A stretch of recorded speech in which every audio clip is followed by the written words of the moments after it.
Keli To Shulpaneshwar. The sun was burning and the heat spread everywhere like lava. There were no villages or people in sight. There was not as much as a small bird to be seen. We were alone, completely alone, wanderers in the wilderness. In that desolate, uninhabited mountain terrain, the Narmada was our only reassurance. We were so fearful and weary that we did not even speak to each other.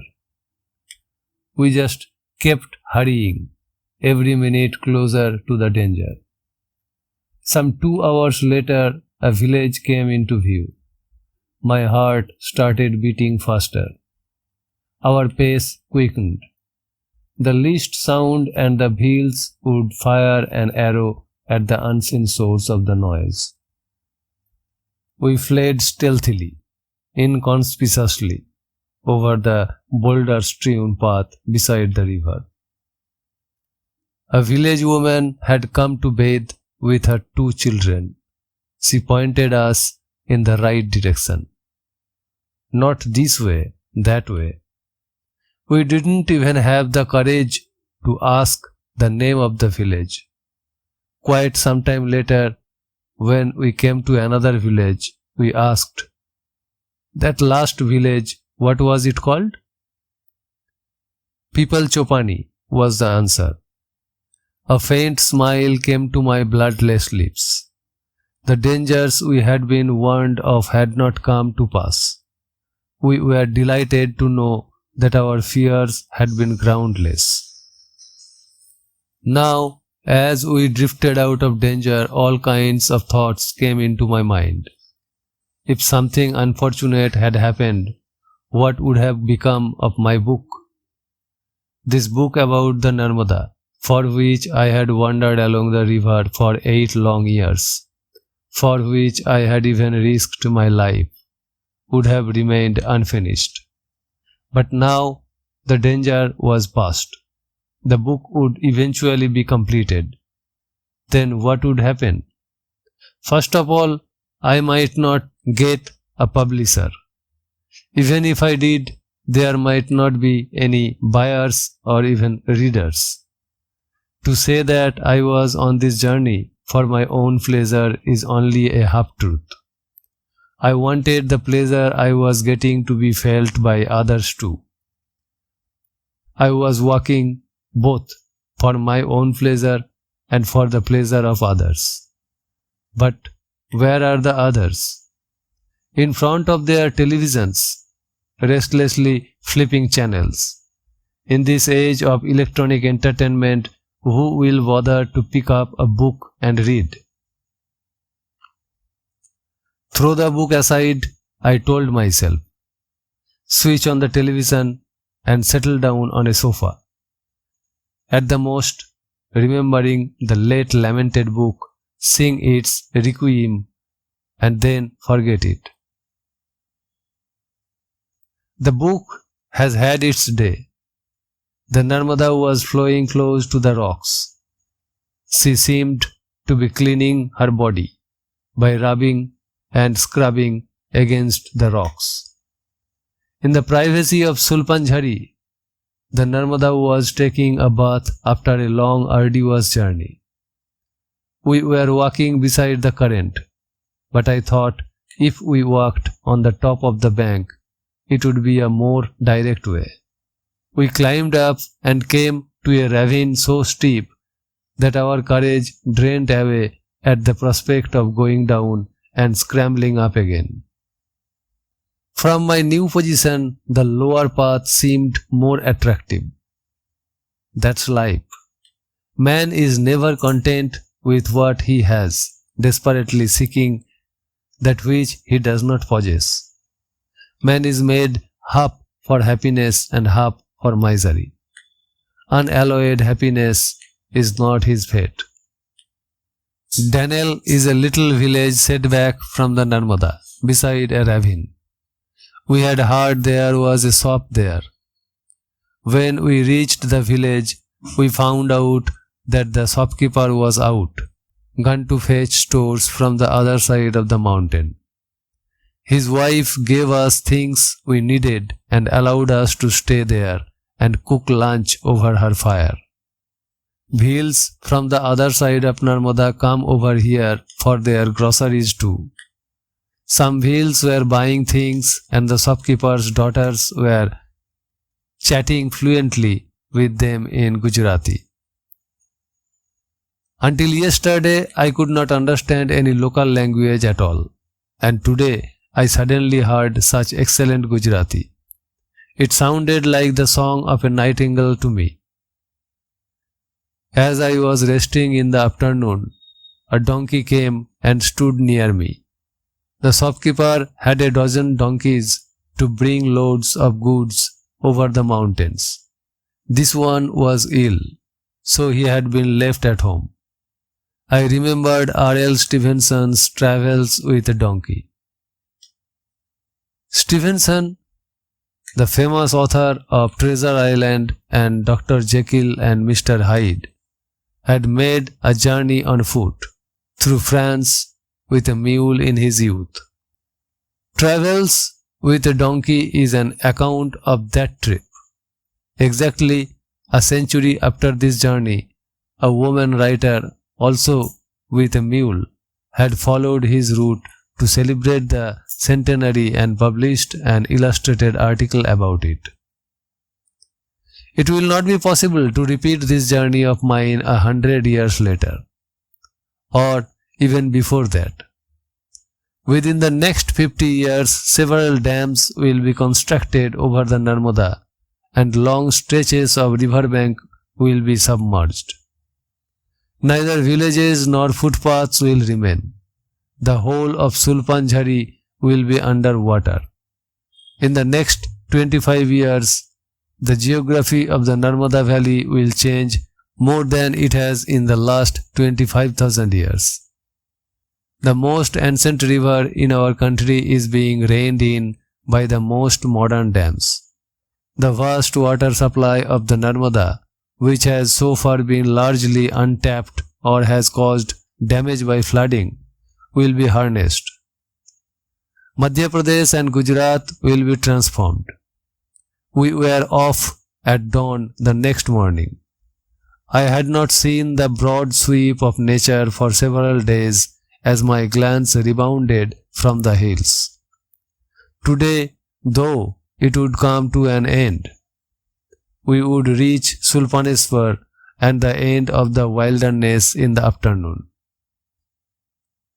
The way had become a bit easier. There was even a little level ground to be seen here and there. Trees too, but they were only bare stumps. The wind was so hot that it felt as though the slightest spark would set us on fire. As I walked along, I mused, if only we had wings, we could fly with our bags up into the sky. How would the thin, thread-like Narmada look from above? It would look as if these hills were wearing a sacred thread across their chests. Rivers are the sacred threads of the earth, after all. In one place, a long, narrow boat with fishermen in it was moving at great speed through the brisk current. Perhaps it was not a boat but logs of wood tied together. In one village, drums were beating while the Narmada's swift current gamboled and galloped in lively rhythms. But today, all our attention was focused on arriving at Shulpaneshwar. Having passed through Umarkheri, Chimalkheri and Dhankheri in the intense summer heat, we were quite worn out when we reached Shulpaneshwar, but also pleased that we had traversed the perilous wilderness of Shulpan safe and sound. There was a matador van parked outside the temple. Several men and women had come in it to worship the presiding deity of the wilderness, Lord Shulpaneshwar. The women were cooking lunch. There was a delicious aroma. Perhaps we would have the luck to be invited to share it. I went to bathe. As I lingered over my bath, I realized that though the Narmada has more waterfalls than any other river in India, it flows through this wilderness full of hills without a single one. She slips, slides, rolls, races through the hills with such skill that she never once falls. I had neither looked in a mirror nor shaved for a fortnight. Today, when I saw my face in a mirror for the first time, it was quite a shock. Who was this old man I was looking at? I looked 10 years older with grey hair, sunken cheeks, and a 2-week-old grey beard. Once I was walking along with a villager.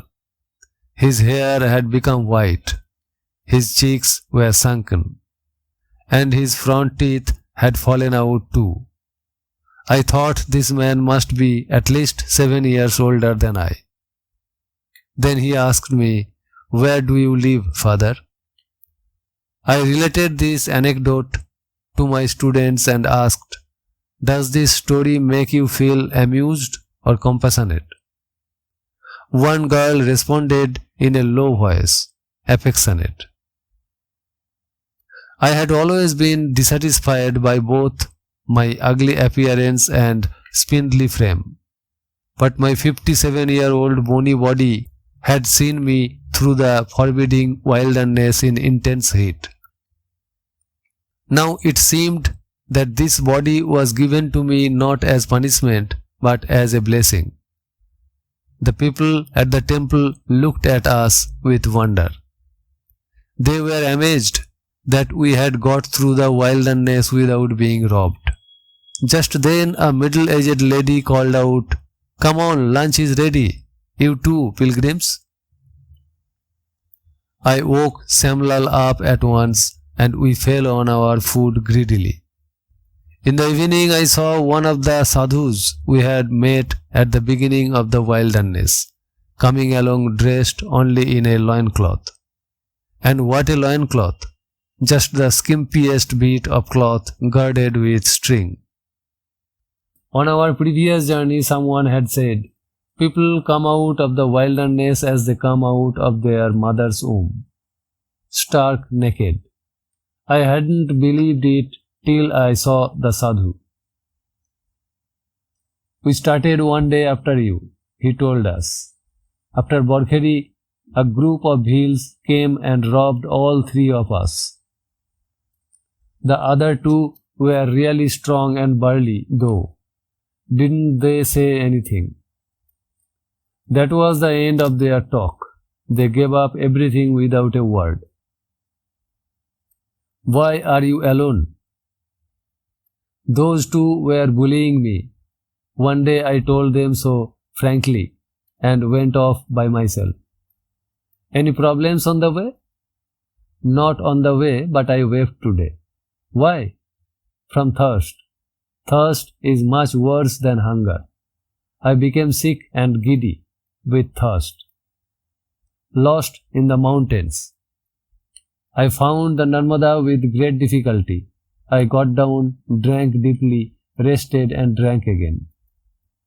I shuddered hearing of the hardships he had to endure." The word travel was originally the same as travel, meaning trouble or torment. If there is a real torment anywhere along the parikrama of Narmada, it is the crossing of Shulpaneshwar. The middle-aged lady came and said to the sadhu, "Take your bath, then come and take your meal." It was a long time before he came back from bathing. I realized why. He would have had to wait for his only loincloth to dry in the sun before he could come back. At Shulpaneshwar, Maharashtra comes to an end and Gujarat begins. It is a very attractive place surrounded by hills. We stayed there that night and went home the next day. We had successfully crossed the desolate, forbidding, and shadeless wilderness of Shulpaneshwar. In this mountain captivity, the Narmada flows in lonely majesty for nearly 100 kilometers. Battalions of boulders are spread everywhere, threatening silence oppress the traveler. Here, in the lap of these hills, the Narmada rediscovers her youth, and to follow her is nothing less than a spiritual odyssey.